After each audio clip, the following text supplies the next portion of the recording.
हमारे चैनल पर राजस्थान की कक्षा 6ठी से 10वीं संपूर्ण संस्कृत और रीड संस्कृत का संपूर्ण कोर्स पढ़ाया हुआ है। प्ले लिस्ट से अपना अपना अध्ययन करें। श्री गणेशाय नमः, सरस्वत्यै नमः। कक्षा 6ठी संस्कृत रुचिरा के 6ठे पाठ के अध्ययन में आपका स्वागत है। समुद्र तट 6ठी क्लास के 6ठे पाठ संस्कृत के समुद्र तट के अध्ययन में आपका स्वागत है। इस 6ठे पाठ को हम आज यहाँ पढ़ा रहे हैं, लेकिन इस YouTube चैनल के शिक्षा गुरु संस्कृत पर कक्षा 6ठी के सारे पाठ पढ़ाए हुए हैं। आप हमारी प्लेलिस्ट में जाकर के कक्षा 6 संस्कृत पाठ्य पुस्तक प्लेलिस्ट खोलकर 15 के 15 पाठ पढ़ सकते हो और कक्षा 6 संस्कृत व्याकरण नाम की प्लेलिस्ट में संस्कृत व्याकरण भी पढ़ सकते हो। तो सबसे पहले इसका हिंदी अनुवाद करते हैं। पाठ पूरा होने के बाद में आपको प्रश्नोत्तर भी करवाएंगे। तो शुरू करते हैं। एषः समुद्र तटः अत्र नानाः पर्यटनाय जनाः पर्यटनाय आगच्छन्ति। केचन तरंगै क्रीडन्ति, केचन च नौकाभिः जलविहारं कुर्वन्ति। तेषु केचन कन्दुकेन क्रीडन्ति। बालिकाः बालकाः च बालुकाः गृहं रचयन्ति। मध्ये मध्ये तरंगा बालुका गृहं प्रवाहयन्ति। एषा क्रीडा प्रचलति एव समुद्रतटा न केवलं पर्यटनस्थानानि अत्र मत्स्यजीविन अपि स्वजीविकां चालयन्ति। अब इसका हिंदी अनुवाद। एषः यानी यह है, ये एतत् सर्वनाम शब्द है। देखिए हमारे चैनल पर जो सारे पाठ पढ़े हुए, पहले पाठ में आपको मैंने 9 शब्द याद करने के लिए कहा था, दूसरे पाठ में भी और तीसरे पाठ में भी, है ना। एतत् सर्वनाम शब्द के, किम सर्वनाम शब्द के और तत् सर्वनाम शब्द के। तो वो आपको याद है? नहीं है तो पहले पाठ को देखो। उसके बाद में पहले पाठ से, अगर आप इस चैनल पे नए हो तो सबसे पहले आपको पहले पाठ से शुरू करना है, तब जाके आपको संस्कृत समझ में आएगी, क्योंकि 6ठी में संस्कृत पहली बार है इसलिए। और अगर आप पहली बार देख रहे हो और आपने चैनल सब्सक्राइब नहीं किया तो इस चैनल को आपको जल्दी से सब्सक्राइब कर देना चाहिए, क्योंकि समय समय पर हम अर्धवार्षिक, वार्षिक परीक्षाएं और टेस्टों में आपके डिस्कस वीडियो, है ना, सिलेबस वीडियो हम आपके अपलोड करते रहेंगे। इसलिए आप लोगों को बेल आइकन भी दबा देना चाहिए, जिससे भी नया वीडियो चढ़ाएंगे तो आपको पता चल जाएगा। तो यहाँ है एषः। एषः यानी यह पुल्लिंग। समुद्र तटः यानी समुद्र तट है। ये क्या है? समुद्र तट है। एषः समुद्र तटः यानी यह समुद्र तट है। अत्र यानी यहाँ, हियर। अत्र को हिंदी में क्या कहते हैं? यहाँ। संस्कृत में क्या कहते हैं? अत्र। जनाः यानी बहुत से लोग। जना बहुवचन है। जनः जनौ जना, रामः रामौ रामः, बालकः बालकौ बालकाः, जनाः यानी सभी लोग। और प्रथमा विभक्ति है तो सबसे पहले क्या आता है? कर्ता ने। तो प्रथमा विभक्ति में कर्ता होता है, कर्ता ने मतलब सभी लोग। ये ने नहीं लगेगी क्योंकि ये कर्ता है। अब पर्यटनाय, इसमें चतुर्थी है, देखो। बालकाय, बालकाभ्याम, बालकेभ्य। रामाय, पर्यटनाय, है कि नहीं चतुर्थी? तो चतुर्थी में क्या होता है? चौथे नंबर पे कौन सा कारक आता है? कर्ता ने कर्म को करण से संप्रदान के लिए। चतुर्थी में आता है संप्रदान, संप्रदान के लिए। तो पर्यटना यानी घूमने के लिए, पर्यटन करने के लिए ऐसे अर्थ होता है हिंदी में। यहाँ पर लोग पर्यटन करने के लिए या घूमने के लिए आगच्छन्ति यानी आते हैं, लटलकार है, आते हैं। केचन यानी कुछ, केचन यानी कुछ। तरंगई, ये देखो तृतीय विभक्ति बहुवचन है। रामई, बालकई, है कि नहीं? बालकेन बालकाभ्याम बालकई।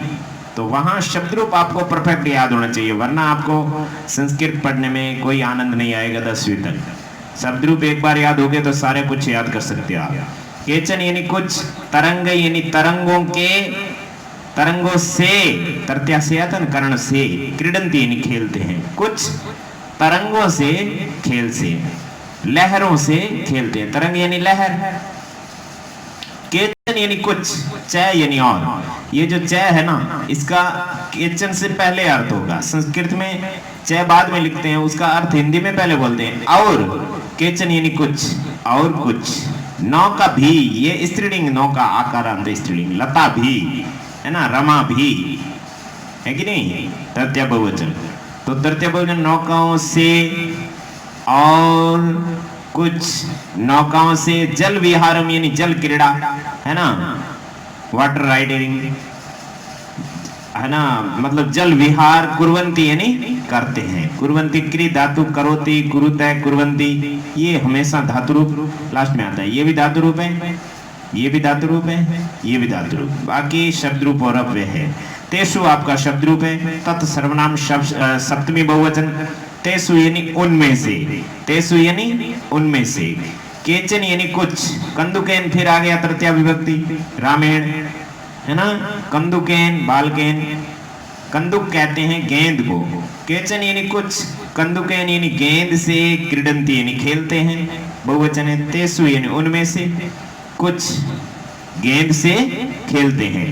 बालिका, बालका, चय, चय यानी और कहाँ लगेगा, एक शब्द पहले। बालिका यानी सभी बालिकाएं, बालका, चय यानी और, बालका यानी सभी बालक, सभी बालिकाएं और सभी बालक। बालुका भी यानी बालू रेत से, बालुका भी यानी बालू रेत से, तृतीय बहुवचन है। बालुका गृहम, बालुका गृहम यानी रेत के घर। ये देखो रेत के घर बना रहे हैं ना, यहाँ पट है, और ये गेंद से खेल रहे हैं, और ये तरंगों से खेल रहे हैं, है ना। अब फोटो मत देखो, यहाँ देखो। बालुका भी यानी रेत से, बालुका ग्रहम यानी रेत के घर, रचयंती यानी बनाते हैं। मध्य, मध्य यानी बीच बीच में, मध्य, मध्य यानी बीच बीच में। तरंगा यानी लहरें, ये लहरें हैं। बालुका ग्रहम यानी रेत के घर को, प्रवाहंती यानी बहा कर ले जाती है। ये देखो इनके रेत के घर बने हुए, इनको बहा कर ले गई तरंग, है कि नहीं। बीच बीच में तरंगे रेत के घर को प्रवाहंती यानी बहाकर लेके चली जाती हैं। ऐशा क्रीड़ा प्रचलती एव, ऐशा यानी यह है, ऐशा यानी यह है। ऐशा पुल्लिंग है, ऐशा स्त्रीलिंग है। ऐशा यानी यह, क्रीड़ा यानी खेल, प्रचलती एव यानी चल ही रहा है, प्रचलती यानी, प्रचलती एव यानी चल ही रहा है, यह खेल चल ही रहा है। समुद्र तटा, समुद्र तट, न केवलम, न केवल पर्यटन स्थानानि यानी पर्यटन का स्थान है। समुद्र तट न केवल पर्यटन का स्थान है। अत्र यानी यहाँ, अत्र यानी यहाँ। मत्स्य जीवी ने अपि स्वजीविकाम चालयन्ति। मत्स्य जीवी यानी मछुआरे, मत्स्य जीवी यानी मछुआरे, अपि यानी भी, स्व यानी अपनी, जीविकाम यानी रोजगार, चालयन्ति यानी चलाते हैं। यहाँ मछुआरे भी अपनी जीविका चलाते हैं। तो अब आपको क्या करना है, एक एक शब्द का हिंदी अर्थ बोलना है, ठीक है ना, है ना। जैसे इंग्लिश से हिंदी बोलते हैं कैट यानी बिल्ली, स्पेलिंग का कुछ नहीं है, सीधा ऐसे। तो आपके हिंदी में हिंदी अनुवाद ऑटोमेटिक हो जाएगा। ऐसे बोलना है, शब्द को देखना है, संस्कृत को देख देख बोलना, बिना देखे कभी भी ट्रांसलेट नहीं करना। इसका एक बार फिर से पूरा हिंदी अनुवाद बोल देते हैं। यह समुद्र तट है, यहाँ लोग घूमने के लिए आते हैं, कुछ लहरों से खेलते हैं और कुछ नाव से जल विहार करते हैं। उनमें से कुछ गेंद से खेलते हैं। बालिकाएं और बालक बालू रेत से बालू का घर बनाते हैं। बीच बीच में लहरें बालुका के घर को, रेत के घर को बहा ले जाते हैं। यह खेल चलता ही है। समुद्र तट, समुद्र तट न केवल पर्यटन का स्थान है, यहाँ मछुआरे भी अपनी जीविका चलाते हैं। अब इस पैराग्राफ का अनुवाद हो गया। नेक्स्ट पैराग्राफ का देखते हैं। याद हुआ कि नहीं हुआ आपको? ऐसे हिंदी अनुवाद करना है 10वीं कक्षा तक आपको, ठीक है ना। एक एक शब्द में कौन सी व्याकरण है उसके अनुसार। अभी तो हमने सरल से पढ़ाया आपको, आगे आगे आपको प्रत्यय का पता रखना पड़ेगा, अव्यय का, है ना, शब्द रूप कौन सा है, धातु रूप कौन सा है, बहुत गहरे गहरे शब्द रूप धातु रूप आपके आएंगे। इसलिए छठी क्लास में आपका ऐसा अच्छा सा अभ्यास हो गया तो बाद में आप बड़ी क्लास में जाकर के और संस्कृत सहज रूप से बहुत सरल तरीके से और बहुत आराम से पढ़ सकते हो, वरना आपके लिए संस्कृत बहुत भारी हो जाएगी। है बहुत सरल, लेकिन आप तरीका गलत, अनुवाद का तरीका गलत चुन लोगे तो बहुत भारी हो जाएगा। अब दूसरा पैराग्राफ। अस्माकं देशे बहवः समुद्र तटा सन्ति, एतेषु मुंबई, गोवा, कोच्चि, कन्याकुमारी, विशाखापत्तनम, पुरी तटः अतीव प्रसिद्धा सन्ति। गोवा तट विदेशी पर्यटकेभ्यः समधिकं रोचते। विशाखापत्तनम तटः वैदेशिक व्यापाराय प्रसिद्धः। कोचिः तटः नारिकेल फलेभ्यः ज्ञायते। मुंबई नगरस्य जुहू तटे सर्वे जना श्वेरं विहरन्ति। चेन्नई नगरस्य मेरिना तटः देशस्य सागर तटेषु दीर्घतमः। अब इसका हिंदी देखिए। अस्माकं शब्द है ना, ये शब्द रूप है, सर्वनाम शब्द रूप। अस्मद सर्वनाम शब्द का रूप आपको कंपल्सरी याद करना। अहम, आवाम, वयम, माम, आवाम, अस्मान। इस तरीके से षष्ठी विभक्ति में आता है मम, आव्यो, अस्माकम। मम यानी मेरा, आव्यो यानी हम दोनों का, अस्माकम यानी हमारा। इस तरीके से ये बहुवचन है, षष्ठी बहुवचन। हमारे देशे, देशे रामे, बाल के सप्तमी एक वचन, देश में। मैं को कुछ भी नहीं कहते हैं संस्कृत में, उसको शब्द में ही, शब्द रूप में ही लिखा जाता है। हमारे देश में। बहव, ये बहु शब्द है, उकारांत प्रथमा बहुवचन है। बहु, बहु, बहुवै यानी बहुत से, रघु, रघु, रघुवै, उसकी तरह बहुत से। समुद्र तट्टा, ये भी प्रथमा बहुवचन है। समुद्र तट, संति यानी है, ये भी बहुवचन है, ठीक है ना। संति, अस्ति, स्थ, संति, संति यानी है। ये धातु रूप है, ये शब्द रूप है, ये शब्द रूप, ये शब्द रूप, ये शब्द रूप है। ये चारों शब्द रूप है और ये धातु रूप। देखिए, और शब्द रूप और धातु रूप इसलिए बहुत जरूरी है क्योंकि सारे शब्द शब्द रूप और धातु रूप के होते हैं। अकॉर्डिंग टू हिंदी अनुवाद शब्द रूप धातु रूप यहाँ पर काम आते हैं। तो हमारे चैनल पर जो वीडियो बने हुए शब्द रूप धातु रूप के, उसको आप एक बार देखो, एक बार नहीं बार बार देखो, महीने में एक बार देख लिया करो, तब जाके आपकी संस्कृत स्ट्रॉन्ग होगी। हमारे देश में बहुत से समुद्र तट हैं। क्लियर? एतेषु, एतत् सर्वनाम शब्द है, सप्तमी विभक्ति बहुवचन है, रामेषु, बालकेषु। एतेषु, इनमें से। एतेषु यानी इनमें से। मुंबई, गोवा, कोच्चि, कन्याकुमारी, विशाखापत्तनम, पुरी तटः अतीव प्रसिद्धा सन्ति। मुंबई यानी मुंबई, गोवा यानी गोवा, कोच्चि यानी कोच्चि, कन्याकुमारी यानी कन्याकुमारी, विशाखापत्तनम यानी विशाखापट्टनम और पुरी यानी पुरी, तटा यानी तट, अतीव यानी अत्यधिक, प्रसिद्धा यानी प्रसिद्ध, संति यानी है, अत्यधिक प्रसिद्ध है। क्लियर हुआ? यानी ये सारे समुद्र तट है। मुंबई से शुरू होकर के इन्होंने पूरा वहां पूर्वी तट है पुरी, वहां तक इन्होंने सारे सारे बता दिए हैं। इनमें से मुंबई, गोवा, कोच्चि, कन्याकुमारी, विशाखापत्तनम और पुरी समुद्र तट अत्यधिक प्रसिद्ध है। गोवा तट है यानी गोवा तट विदेशी पर्यटकेभ्य यानी विदेशी पर्यटकों के लिए, ये चतुर्थी विभक्ति है, के लिए आता है। चतुर्थी में संप्रदान चौथे नंबर पे आता है, संप्रदान के लिए, तो चतुर्थी विभक्ति बहुवचन है। पर्यटकेभ्य, पर्यटकाय एक वचन, पर्यटकाभ्याम द्विवचन, पर्यटकेभ्य बहुवचन होता है कि नहीं होता है? चतुर्थी पर्यटकाय, पर्यटकाभ्याम, पर्यटकेभ्य, पर्यटकों के लिए, समधिकम यानी बहुत अधिक, रोचते अच्छा लगता है। गोवा तट पर्यटकों के लिए बहुत ही अधिक अच्छा लगता है। तो यहाँ के लिए नहीं बोला जाता हिंदी में, गोवा तट पर्यटकों को बहुत अधिक अच्छा लगता है। यहाँ चतुर्थी क्यों आई मालूम?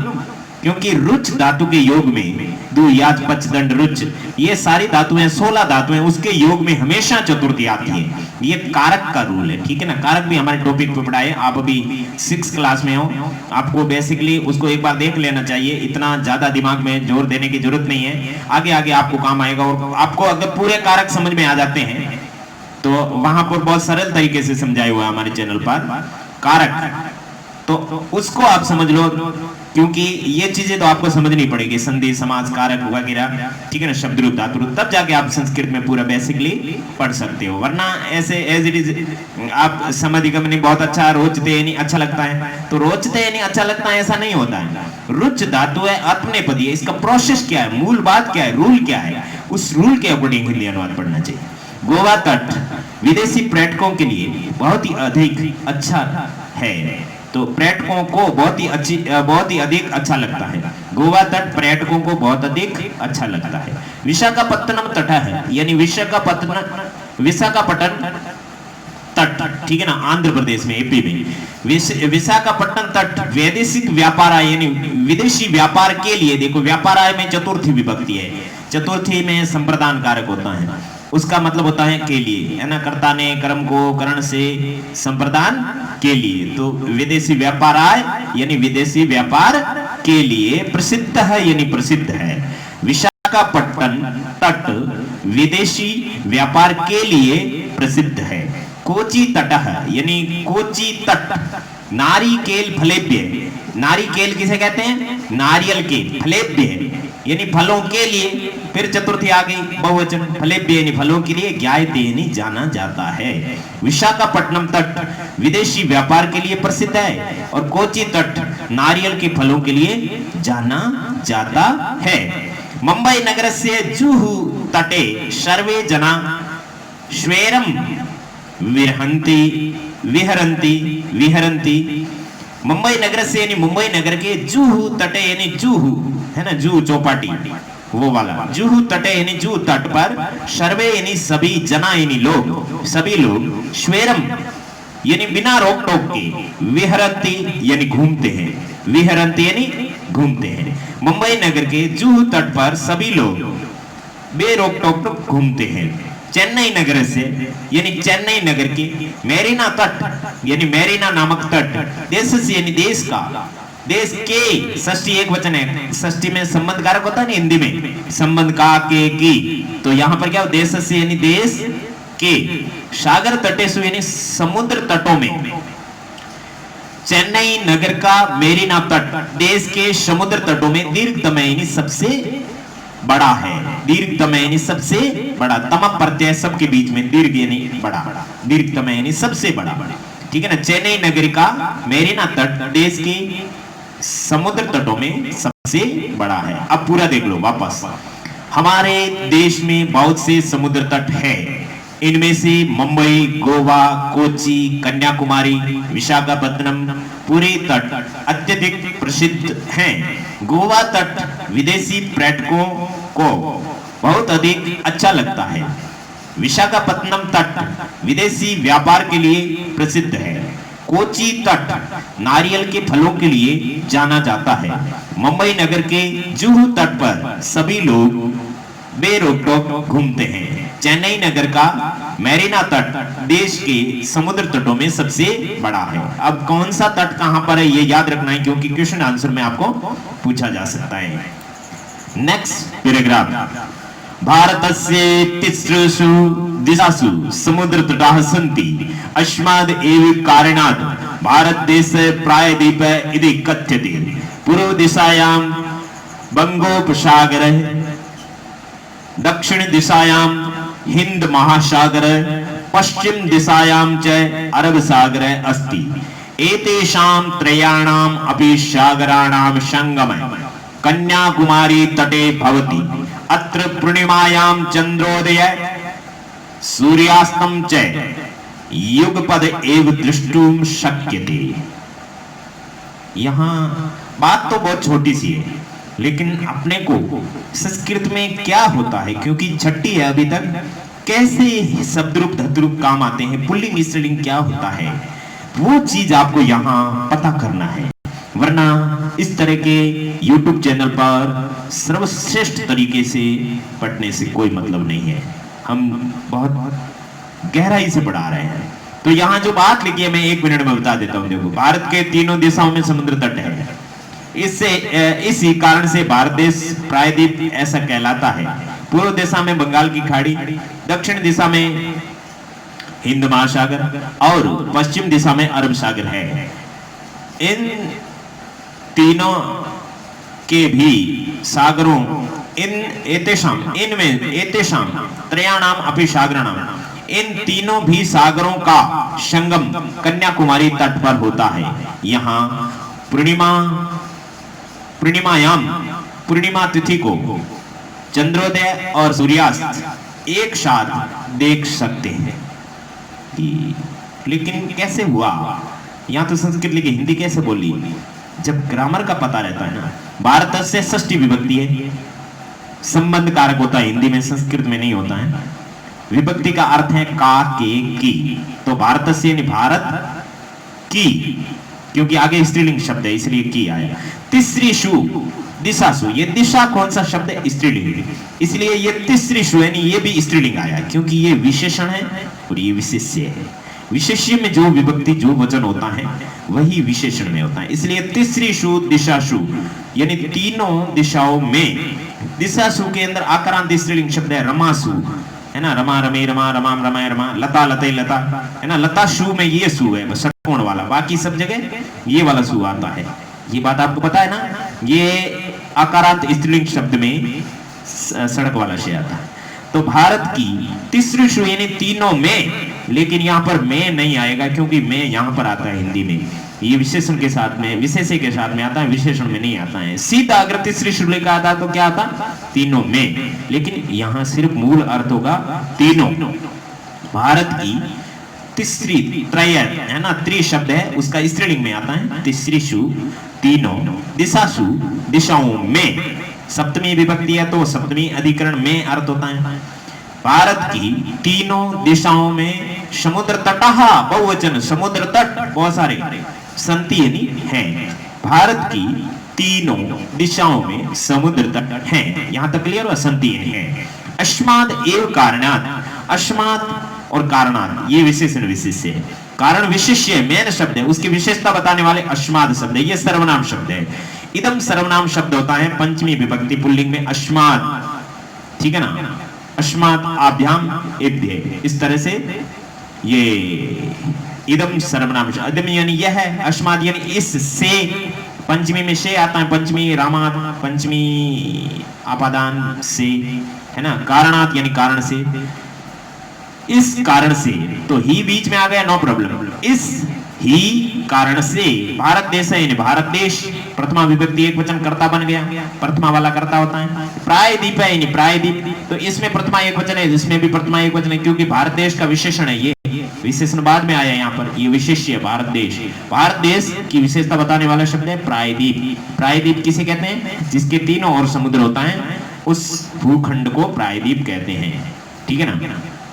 इस ही कारण से भारत देश प्रायद्वीप कहलाता है, कथ्यते यानी कहलाता है। ओके, इति का यहाँ कोई अर्थ नहीं। इस ही कारण से भारत देश प्रायद्वीप कहलाता है। यहाँ तक क्लियर हुआ? पूर्व दिशायाम, दिशा शब्द आकारांत स्त्रीलिंग शब्द है। दिशासु सप्तमी बहुवचन है, दिशायाम सप्तमी एक वचन है। आप विभक्ति आपको याद नहीं है तो आप पास में देख करके, इस वीडियो को दोबारा देख करके और चेक करो कि मैं जो बोल रहा हूँ कि वो है कि नहीं विभक्ति। उसके बाद में विभक्ति याद कर लो तो दैनी खत्म। इन बाद में जो भी पढ़ा हुआ है एकदम हाचो हाचो समझ में आ जाएगी। आए कि नहीं आई? अच्छी बात है। पूर्व दिशायाम यानी पूर्व दिशा में, लतायाम लतयो लताशु, तो लतायाम दिशायाम सप्तमी एक वचन है, दिशा एक ही है, यहाँ पर पूर्व है। यहाँ तो बहुत सारी दिशा है, बहुवचन है, यहाँ एक वचन है। पूर्व दिशायाम यानी पूर्व दिशा में, बंगोपसागर, बंगोपसागर यानी बंगाल की खाड़ी। पूर्व दिशा में भारत के कौन सा समुद्र तट है? बंगाल की खाड़ी। और दक्षिण दिशायाम, और भारत के नीचे बॉटम में, भारत के नक्शे में श्रीलंका दक्षिण में है, तो दक्षिण दिशायाम यानी दक्षिण दिशा में कौन सा है? हिंद महासागर है, यानी हिंद महासागर। दिशायाम सप्तमी एक वचन है। च यानी और, च का अर्थ एक शब्द पहले होता है, इसे पहले ही बता दिया आपको। च का मतलब यहाँ होगा और, लेकिन संस्कृत में यहाँ आता है च यानी और। पश्चिम दिशायाम यानी पश्चिम दिशा में। पश्चिम दिशा कहाँ है? राजस्थान की तरफ है, गुजरात की तरफ है। इसके पास में गुजरात के नीचे जो भी महाराष्ट्र के पास में वो कौन सा है? अरब सागर है, अस्तियनी है। ओके। पूर्व दिशा में बंगाल की खाड़ी, दक्षिण दिशा में हिंद महासागर और पश्चिम दिशा में अरब सागर है। याद हुआ? अस्तियनी है एक वचन है। एतेषाम त्रयाणाम, एतेषाम बोलेंगे षष्ठी विभक्ति बहुवचन है। इदम सर्वनाम शब्द है ना। अस्य अनयो एतेषाम, अस्य यानी इसका, अनयो यानी इन दोनों का, एतेषाम यानी इन सभी का। त्रयाणाम यानी त्रयाणाम त्रि शब्द है, पुल्लिंग में त्रयाणाम आता है, स्त्रीलिंग में तिसरी नाम आता है ना। त्रयाणाम नपुंसकलिंग में, त्रयाणाम सागराणाम। तो यहां पर एतेषाम त्रयाणाम सागराणाम, अपी बीच में छोड़ दो। अपी का मतलब भी होता है, लेकिन ये अव्यय का कोई शब्द रूप धातु रूप से कोई लेना देना नहीं है, ये जैसा होता है वैसा ही होता है। अब इस सागर है ना, इसके विशेषण है त्रयाणाम। तो संख्यावाची शब्द सभी विशेषण होते हैं, ठीक है ना। तो सागराणाम, सागर कितने हैं? 3 है, तो ये 3 विशेषता बता रहे हैं इसके। सागर कैसे हैं? एतेषाम इन सागरों के, तो इन भी इसकी विशेषता बताई। ये सार्वनामिक विशेषण है, ये संख्यावाची विशेषण है और ये विशेष्य है। तो एतेषाम त्रयाणाम सागराणाम, इन तीनों समुद्रों की यहां लगा है, यहां पर भी होना चाहिए, यहां पर भी होना चाहिए, लेकिन ये विशेषण है। विशेषण के साथ में काके की, नाने, नेने, पे, मे, पे, पर के लिए ये सब नहीं होते हैं विशेषणों के। तो इसका अगर सीधा अर्थ करते हैं एतेषाम इनका, त्रयाणाम तीनों का, सागराणाम समुद्रों का, ये विभक्ति के अनुसार होता है। लेकिन बार बार का बोलेंगे तो हिंदी में नहीं सेट नहीं होता है। एतेषाम सागराणाम त्रयाणाम सागराणाम, इन तीनों भी समुद्रों का, ठीक है ना। तो यहाँ का लगेगा। संगम यानी संगम, कन्याकुमारी तटे, तटे के अंदर सप्तमी विभक्ति देखो, रामे बाल के, सप्तमी एक वचन। कन्या सप्तमी में अधिकरण आता है, अधिकरण का मतलब में पे पर। कन्याकुमारी तट पर, भवती यानी होता है, भवती यानी होता है। इन तीनों भी समुद्रों का संगम यानी मेल कन्याकुमारी तट पर होता है। कन्याकुमारी भारत के सबसे नीचे है ना, श्रीलंका के पास में। कन्याकुमारी तट पर तीनों समुद्रों का क्या होता है? संगम होता है। अत्र यानी यहाँ, पूर्णिमायाम, पूर्णिमा आकारांत स्त्रीलिंग शब्द है, सप्तमी एक वचन में होगा। लतायाम रमायाम की तरह पूर्णिमायाम यानी पूर्णिमा तिथि पर, पूर्णिमा पर। चंद्रोदय, चंद्र प्लस उदय, चंद्रस्य उदय, षष्ठी तत्पुरुष मार्ग, गुण संधि, चंद्रोदय, हिंदी में भी चंद्रोदय, चंद्रमा जब उदय होता है वह। सूर्यास्तम च यानी और, सूर्यास्तम यानी सूर्यास्त। पूर्णिमा को जब सूर्य अस्त होता है ना, पूर्णिमा के दिन को जब सूर्य अस्त हो जाता है तब चंद्रोदय यानी चंद्रमा उदय होता है। तो उस टाइम क्या होता है, कन्याकुमारी तट इतना उभरा हुआ है कि समुद्र तट है ना, वो इधर भी समुद्र है, पूर्व में भी समुद्र है, पश्चिम में भी समुद्र है। तो वहां पर इधर चंद्रमा दिखता है और इधर सूर्य दिखता है। अस्त होता हुआ सूर्य दिखता है, क्योंकि पूर्णिमा के दिन को जब सूर्य अस्त होता है तो उधर से चंद्रमा उदय होता हुआ दिखाई, दोनों दिखाई देते हैं। अत्र यानी यहाँ, पूर्णिमा यानी पूर्णिमा को, चंद्रोदय यानी चंद्रोदय, च यानी और, सूर्यास्तम यानी सूर्यास्त, है ना। उदय होते हुआ चंद्रमा और अस्त होता हुआ सूर्य, ऐसे बोल सकते हो। यहाँ पूर्णिमा को उदय होता हुआ चंद्रमा और अस्त होता हुआ सूर्य, युगपद एव, देखो यहाँ पर द का द बन गई, युगपद। युगपद का मतलब होता है एक साथ, युगपद का मतलब ये अव्यय शब्द है, एव भी अव्यय है, एव यानी ही, युगपद एव यानी एक साथ ही। दृष्टुम तुमन प्रत्यय, दृश्य धातु तुमन प्रत्यय, तुमन प्रत्यय का मतलब के लिए होता है, लेकिन आगे शक धातु आता है तो के लिए नहीं होता है। दृष्टुम यानी देख, शक्यते यानी सकते हैं, दृष्टुम शक्यते यानी देख सकते हैं। यहाँ पूर्णिमा को उदय होता हुआ चंद्रमा और अस्त होता हुआ सूर्य एक साथ देख सकते हैं। अब पूरे का देख लो। भारत के तीनों दिशाओं में समुद्र तट है, इस ही कारण से भारत देश प्रायद्वीप कहलाता है। पूर्व दिशा में बंगाल की खाड़ी, दक्षिण दिशा में हिंद महासागर और पश्चिम दिशा में अरब सागर है। इन तीनों भी समुद्रों का संगम कन्याकुमारी तट पर होता है। यहाँ पूर्णिमा को उदय होता हुआ चंद्रमा और अस्त होता हुआ सूर्य एक साथ ही देख सकते हैं।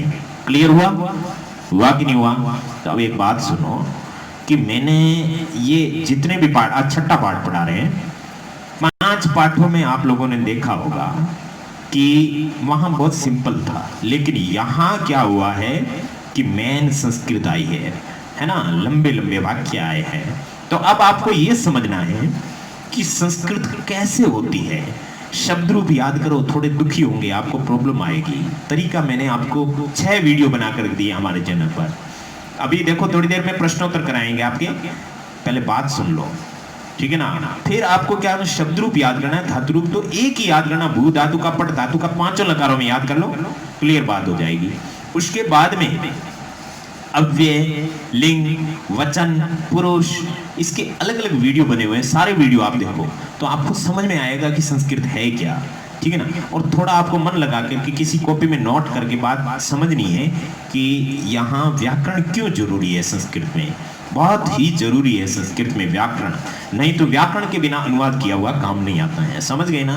तो इस पाठ का पूरे का हिंदी अनुवाद आप नोट कर लो, क्योंकि पहले तो हमने 2-3 पाठों में हिंदी अनुवाद की पीडीएफ आपको दिखाई थी, लेकिन अब यहाँ आपको अनुवाद कैसे लिखना है। जैसे लास्ट में हम जो हिंदी अनुवाद बोलते हैं ना, इसका पूरा करवा करके ऐसे ऐसे ऐसे ऐसे यहाँ तक आते हैं, उसके बाद में बोलते हैं, एक बार फिर से बोलते हैं, तो उसको आप सुनो और वीडियो को रोक रोक करके लिखो।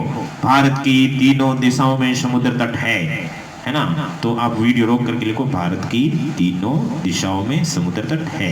ऐसे हमने पूरे को बोला ना, वो लिख दो, ठीक है ना। इस तरीके से आप हिंदी अनुवाद लिख दो।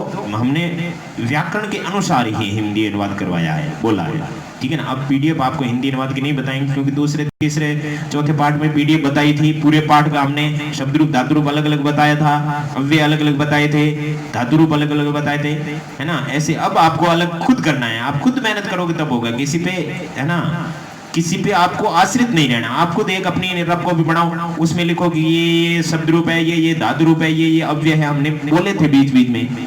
अब देखिए अपन शब्दार्थ लेते हैं, उसके बाद में प्रश्नोत्तर।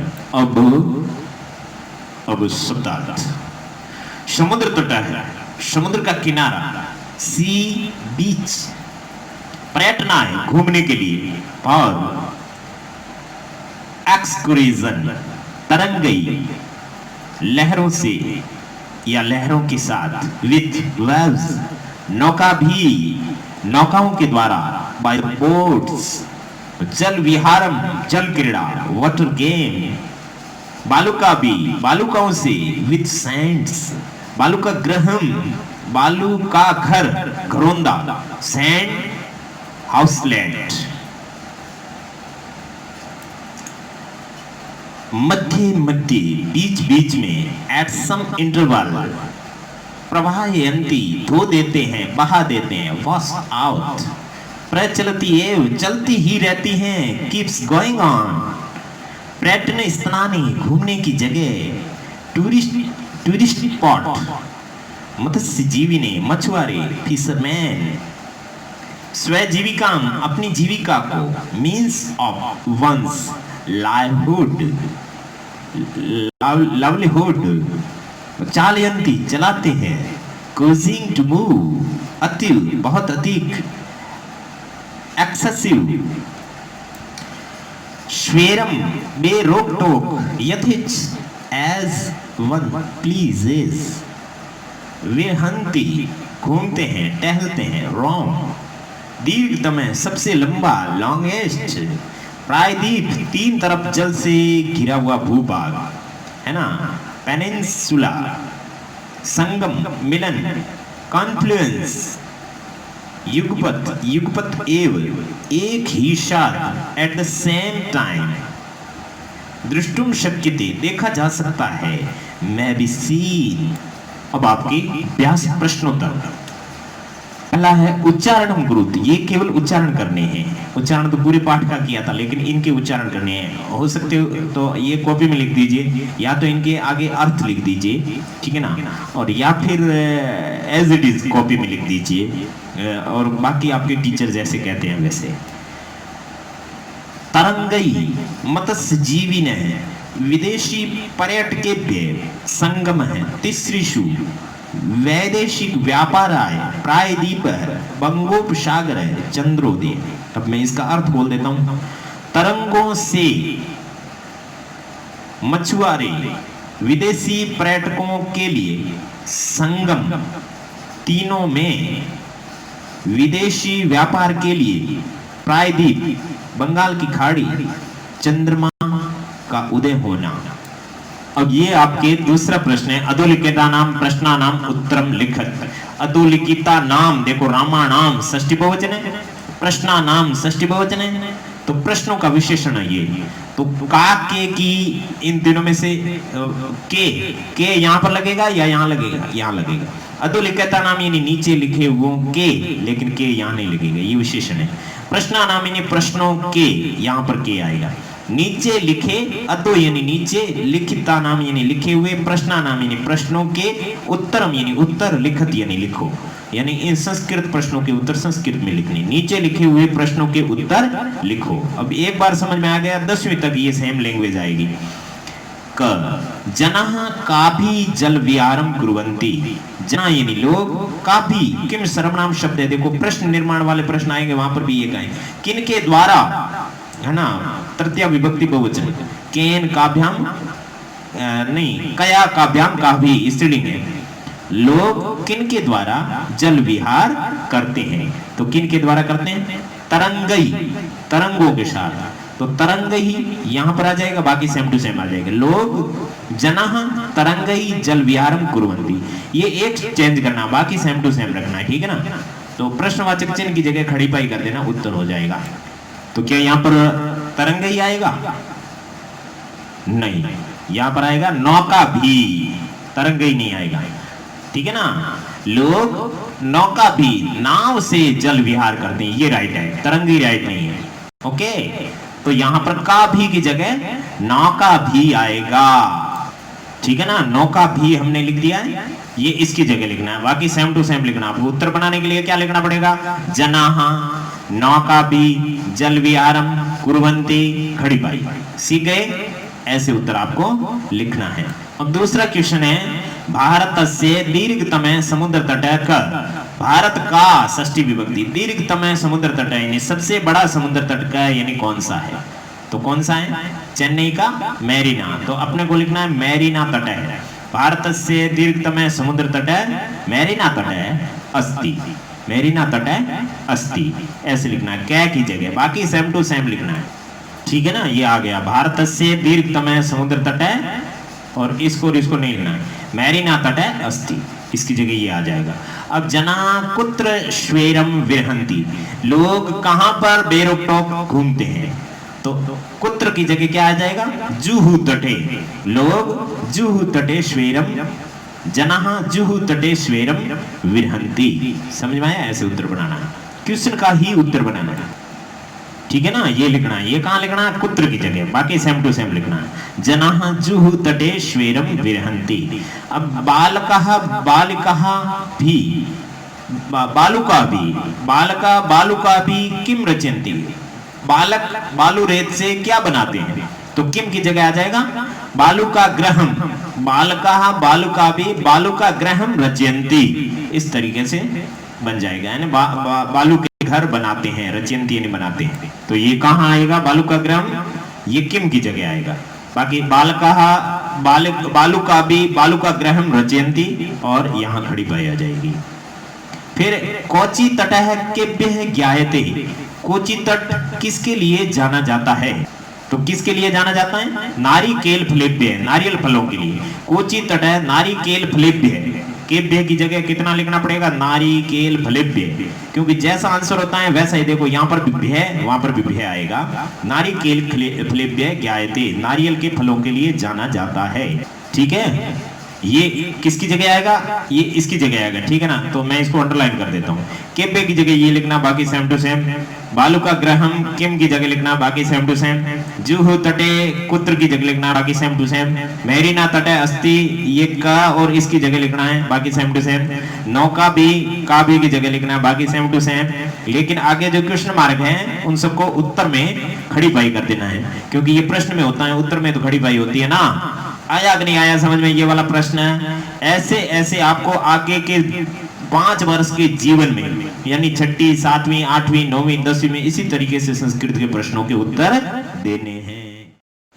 अब आपका तीसरा क्वेश्चन है। तीसरे क्वेश्चन, ऐसे क्वेश्चन आपको पूछे जाते हैं, ये भी बहुत सरल होते हैं।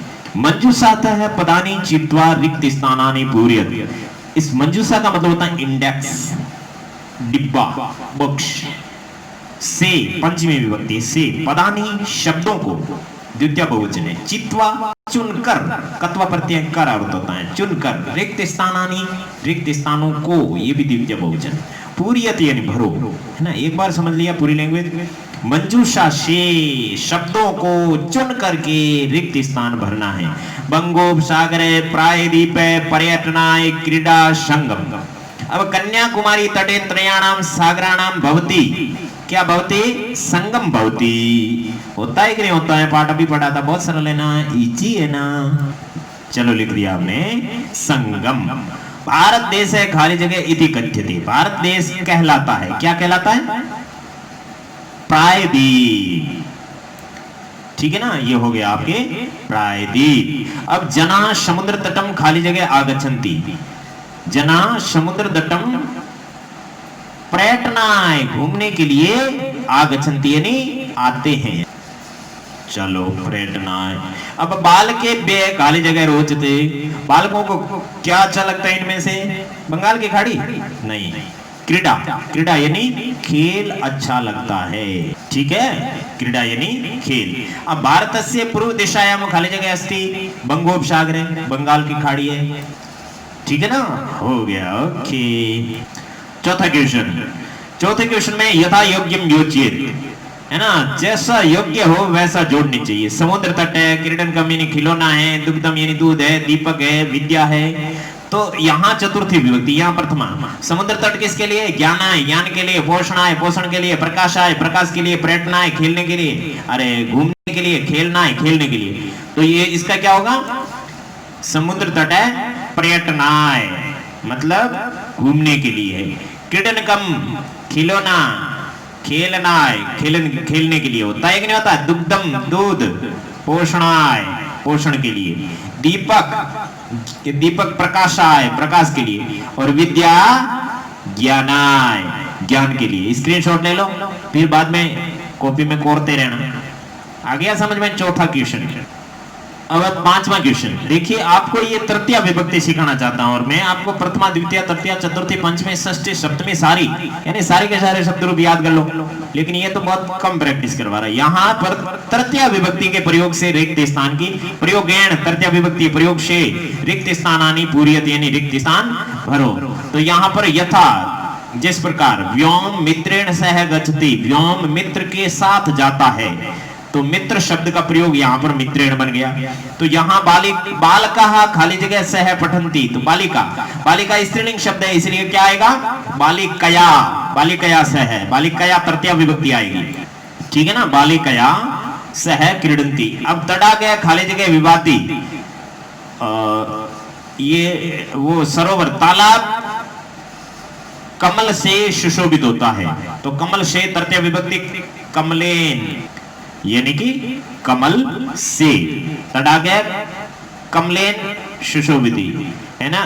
तालाब कमल से सुशोभित होता है। अहम अपनी खाली जगह खेला में, मैं भी कंदुक यानी गेंद, गेंद से करना है तो तृतीय विभक्ति। कंदुक का मतलब गेंद, और कंदुकेन यानी गेंद से।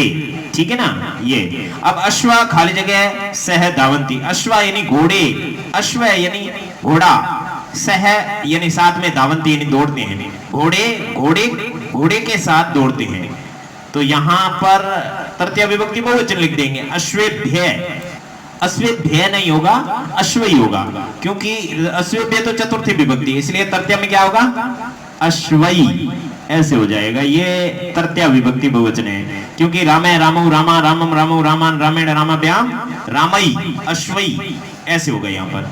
अश्वा अश्वई सह धावंती, घोड़े घोड़ों के साथ दौड़ते हैं। मृगा खाली जगह सह चरंती, मृगा हिरण, मृगई सह चरंती, हिरणों के साथ चरते हैं। तृतीय विभक्ति बहुवचन आ जाएगा।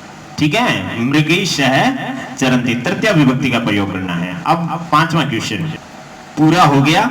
अब छठा क्वेश्चन, छठा क्वेश्चन ये है, यहां पर क्या है, एक पूरा सर्किल बना हुआ है। ऊपर क्या लिखा है, अधोलिखित वृत्त चित्रम पश्यत, नीचे लिखे हुए सर्किल पिक्चर को देखो। उदाहरणानुसारेण, उदाहरण के अनुसार, कोष्टक गतई, कोष्टक में लिखे हुए, इंडेक्स में लिखे हुए शब्दों का उचित वाक्यानि यानी उचित सेंटेंस रचयति बनाना है। पहला देखो, ये number 1, number 2, number 3, number 4, number 5, number 6, number 7, number 8 sentence बनाने, 1 2 3 4 5 6 7 8। पहला इसने बना दिया। पहला ये देखो बीच में रहीम लिखा हुआ, रहीम करता है।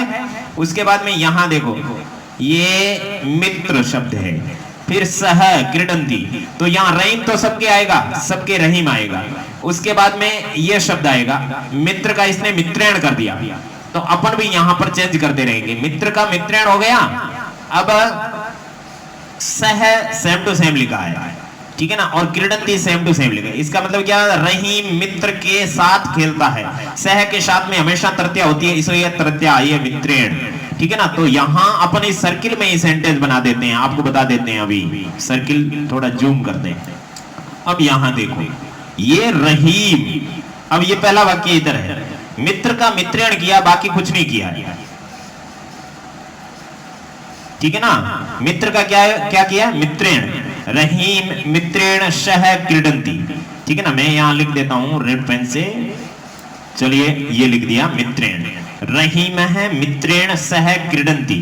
और नीचे वाला सेंटेंस भी आपको बता देते हैं, ये देखो, ये है कि नहीं, रहीम मित्रेण सह क्रीडंती, तो रहीम यहां पर आ गया, और उसके बाद में मित्रेण यहां आ गया, सह यहां आ गया, क्रीडंती पहला सेंटेंस पूरा हो गया। ऐसे ऐसे अपने को 8 सेंटेंस बनाने, तो 8 सेंटेंस में आपके इस सर्किल के अंदर ही बना देते हैं, देख लेते हैं, ठीक है। अब देखिए दूसरा क्या है, दूसरा सेंटेंस ये है, तो यहां से शुरू करना है। रहीम द्विचक्रिका आपणम गच्छति, द्विचक्रिका आकारांत स्त्रीलिंग शब्द है, तो स्त्रीलिंग में क्या होगा, रहीम द्विचक्रिकया लतया आपणम गच्छति, बाजार में जाता है। तो एक शब्द ही चेंज करना है, बाकी सेम टू सेम रखना है। तो ये अपन ने लिख दिया द्विचक्रिकया, ये जैसा द्वि है वैसा वैसा यहाँ पर है, द्विचक्रिकया आपणम गच्छति। ये आपके दूसरे सेंटेंस में लिखना है, रहीम द्विचक्रिकया आपणम गच्छति। तीसरे में क्या आएगा, रहीम कलम का कलमेन पत्रम लिखती, रहीम पेन से पत्र लिखता है। तो अपन को कलम की जगह क्या लिखना है, कलमेन।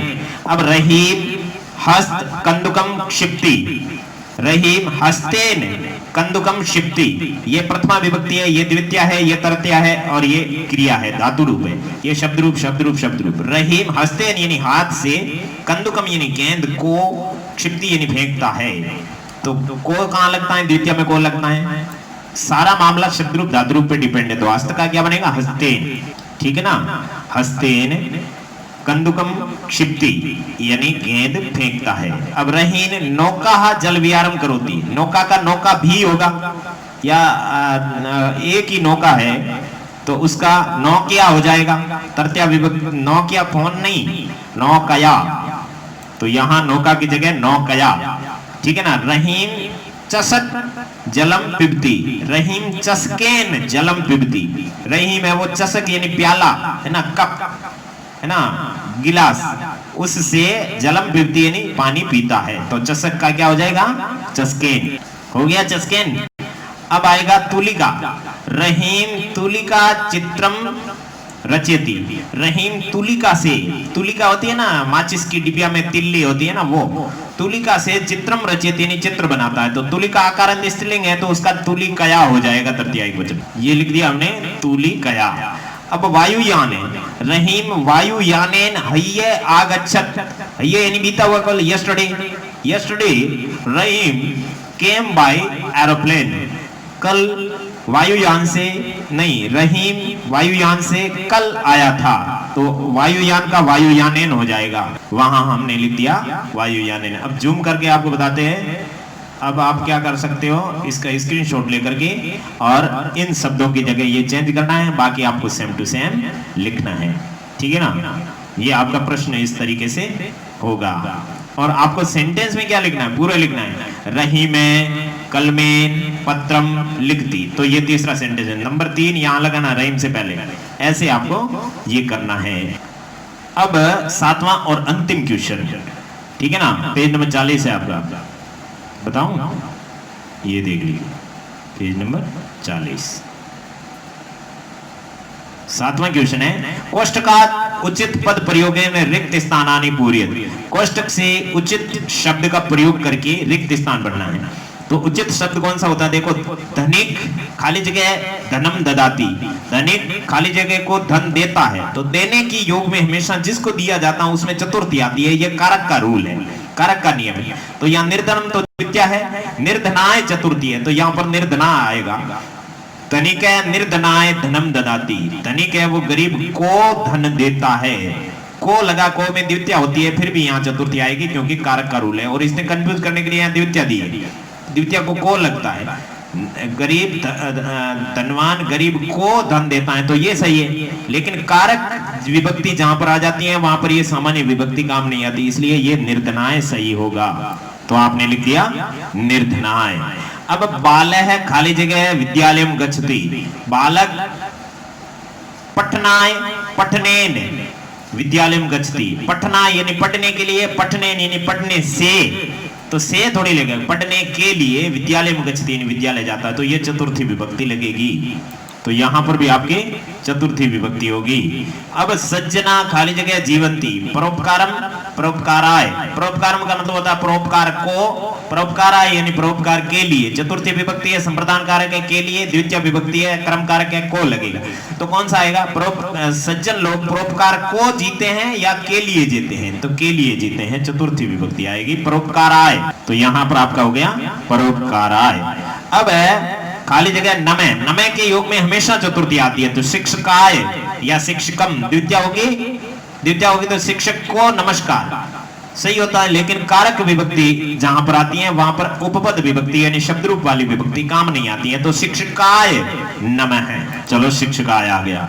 अब ये रह गया बाकी, प्रधानाचार्य खाली जगह पारितोषिकम यच्छति, यच्छ धातु के योग में भी हमेशा चतुर्थी आती है, तो छात्राणाम छात्रों का पारितोषिक देते हैं या छात्रों के लिए पारितोषिक देते हैं, छात्रों के लिए चतुर्थी बहुवचन छात्रेभ्य आएगा, ठीक है ना।